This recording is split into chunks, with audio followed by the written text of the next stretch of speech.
अंगावरचे ओले ते कपडे बादलीत टाकून तिने गरम पाण्याचा शॉवर चालू केला. गरम गरम पाणी अंगावर पडताच तिला जरा बरं वाटलं. ती आवरून हॉलमध्ये आली. ऑफिसमध्ये राहिलेलं काम आपण घरी पूर्ण करू असं तिने ठरवलेलं, पण आता 2 वाजत आले होते. तसंही दुसऱ्या दिवशी ती दुपारनंतर ऑफिसला जाणार होती, म्हणून सकाळी जरा लवकर उठून करू असा विचार करून ती किचनमध्ये गेली. जेवायचा तिचा मूड नव्हता, म्हणून ती थोडंसं दूध प्यायली आणि रूममध्ये आली. रूममधला छोटा बल्ब तिने पेटवला आणि मंद निळा प्रकाश रूमभर पसरला. फॅन लावून ती बेडवर आडवी झाली. पडल्या पडल्या ती दिवसभराच्या घटनांचा आढावा घेत होती. तेव्हा तिला त्या बाईची आठवण झाली. तिच्या हातात असलेलं ते पुस्तक आठवलं. समय असंच होतं त्या पुस्तकाचं नाव.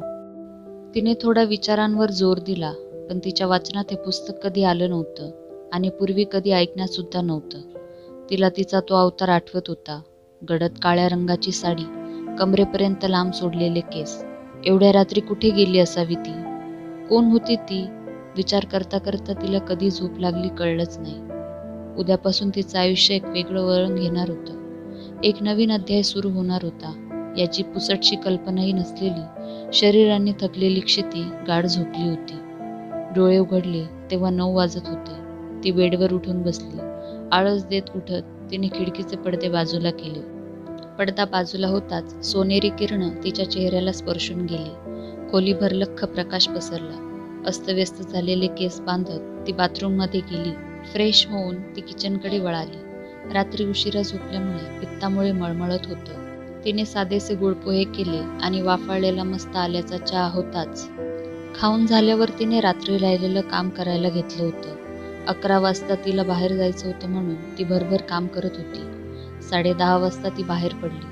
रिक्षात बसून तिने स्वरूप कॅफे गाठलं. अजून तो आला नव्हता. ती नेहमीच्या जागे बसली. तेवढ्यात तिथे राजू आला. काय ताई, आज लवकर का? अरे मी वेळेवर आले. तोच नेहमी उशीर करतो, माहीत आहे ना तुला? राजू हसत गेला. तर ती थांबली होती शरदसाठी. शरदसाठी तिच्या आयुष्याचा भावी जोडीदार, तिचा प्रियकर. शरदच्या हाताला कला होती. तो एक उत्तम चित्रकार होता, पण चित्रकला त्याचा छंद होता. तो संगीत अकॅडमीत संगीत प्रोफेसर होता. कॉलेजमध्ये असतानाच त्यांचं प्रेम जुळलं होतं. 3 वर्ष ते सोबत होते. दोघांच्या घरच्यांनाही त्यांनी त्यांच्या नात्याची कल्पना दिली होती. दोघेही आपापल्या करिअरमध्ये बऱ्यापैकी स्थिरावले होते आणि लवकरच लग्न करणार होते. तेवढ्यात शरद पळत पळत येऊन तिच्या समोर बसला. काय हे शरद, किती उशीर? तब्बल अर्धा तास वाट बघते मी. अरे आपलं भेटायचं ठरलं होतं, म्हणून मी हाफ डे जायचं ठरवलं. मला लवकर निघायचंय. बोल, काय अर्जंट काम होतं का? अरे हो, थांब जरा. थोडासा उशीर झाला की सुटली लगेच तुझी ट्रेन धाड धाड. ट्रॅफिक होतं अगं. असं मिश्किल बोलून त्यांनी कॉफीची ऑर्डर दिली. राजू कॉफी ठेवून गेला. अगं काही खास नाही. म्हटलं बरेच दिवस झाले भेटलो नाही, म्हणून म्हटलं भेटावं. तुला भेटायला मला काही ठोस कारण नको. हो, ते तर आहेच. जरा गप्पा झाल्यावर क्षिती ऑफिसला निघाली. ती बॅग आणि लॅपटॉप सोबत घेऊन आलेली. तिने 12ची लोकल पकडली. चढताना तिला कालचा प्रकार आठवला. पुन्हा ते विचार तिच्या मनात डोकावू लागले.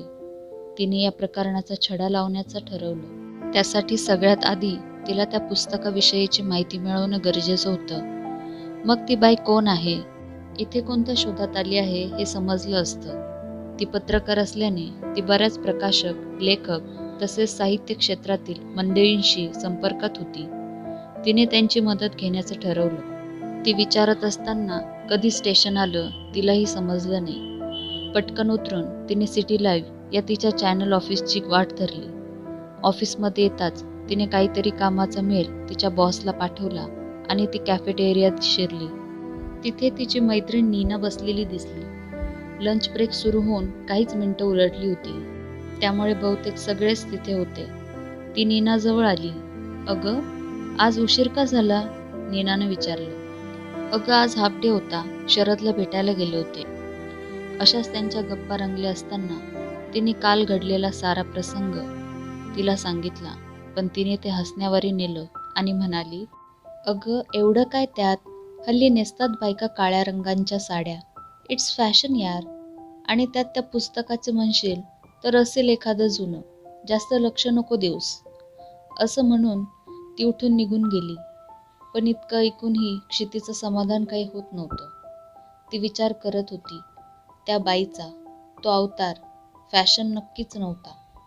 मगाचपासून त्या दोघींची सुरू असणारी चर्चा ऐकणारा समीर त्याच्या टेबलवरून क्षितीसमोर येऊन बसला आणि बोलला, तू नक्की त्या बाईचा विचार करत असशील, नाही का?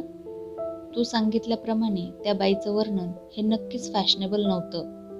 त्याने आपल्या मनातील विचार अचूक कसे काय हेरले हा विचार करत ती त्याच्याकडे आश्चर्याने पाहू लागली.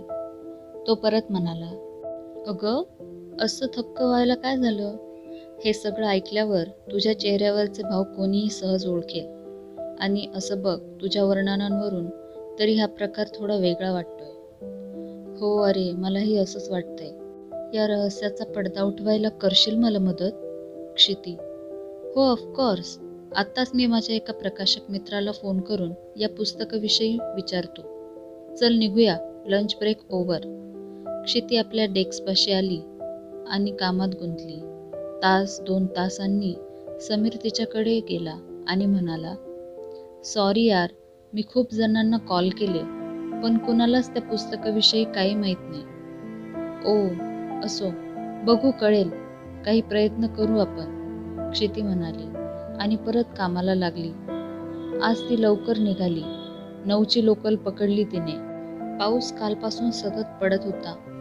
ती आज जाऊन खिडकीपाशी बसली. तिला जरा वेगळं वाटलं, कारण 9 वाजता तो डब्बा खाली होता. बहुधा ती पूर्ण लोकल खाली असावी असा तिने अंदाज बांधला. ती जिथे चढली तिथेही कोणी चढलं नव्हतं, पण असेल काही असा विचार करत पाऊस कमी झाला होता तरीही हवेत कमालीचा गारवा वाढला होता. आता खिडक्यांची उघडझाप होत होती. लाईट चालू बंद होऊ लागल्या. क्षितीने पुस्तक मिटलं आणि आपण कुठं पोहोचलो हे पाहण्यासाठी बाहेर पाहू लागली. पण बाहेर काळाकुट्ट अंधार पसरला होता. आता ती जरा बुचकळ्यात पडली होती. तेवढ्यात डब्यातले लाईट गेले आणि ट्रेन थांबण्याचा आवाज आला. ती बॅगमध्ये मोबाईल शोधू लागली. तेवढ्यात पाठून अंधुक प्रकाश चमकला आणि आवाज आला, अहो ताई, चला उतरा, शेवटचं स्टेशन आलं. ती जरा चरकलीच. अरे, आपण कोणती ट्रेन पकडली नेमकी आणि नेमकं कुठं पोहोचलोय तिला काही उमजेना. तिने त्या आवाजाच्या दिशेने पाहिलं, पण आता तिथे कोणीच नव्हतं. कदाचित तो TC होता आणि उतरून गेला असावा असा विचार करत ती उतरली. स्टेशनवर पण कोणी दिसत नव्हतं. तिने स्टेशन मास्तरचं ऑफिसमध्ये पाहिलं, तेही खाली होतं. ती स्टेशनमधून बाहेर पडली. तिथे ठळक अक्षरं चमकत होती, रायगाव. गाव? पाठी पाहून ती जरा चरकलीच आणि हा विचार करत ती वाट मिळेल तिथे चालत होती. तिची नजर चहूबाजूंनी फिरली, पण तिथं चिटपाखरू सुद्धा नव्हतं. तिच्या पुढे हा यक्ष प्रश्न होता. आता ती जाणार तरी कुठे अन वाट विचारणार तरी कुणाला? ह्याच विचारात ती 20-25 मिनिटं चालत होती. ती चालत होती तो रस्ता नसून खडकाळ पायवाट होती. आजूबाजूला गर्द हिरवी झाडी. रातकिड्यांची भुणभुण सुरूच होती. मध्येच एखादा काजवा चमकून जायचा. कुठून तरी एखादं जंगली जनावर ओरडण्याचा आवाज यायचा. त्यात विजांचा कडकडाट सुरूच होता आणि पाऊसही जोरदार होता. ती बॅग आणि छत्री सांभाळत होती, तरी कोणीतरी भेटेल या आशेने पुढे पुढे सरकत होती. तेवढ्यात तिला काही पावलांवर उजेड दिसला. इथूनच सुरुवात होणार होती समयच्या अनाहूत वेळेची. तिने त्या उजेडाच्या दिशेने पावले उचलली. ती त्या उजेडाजवळ पोहोचली. तो एक भला थोरला वाडा होता. या कथेचा 3रा भाग ऐकण्यासाठी चॅनलला लाईक, शेअर आणि सबस्क्राईब करायला विसरू नका. थँक्यू.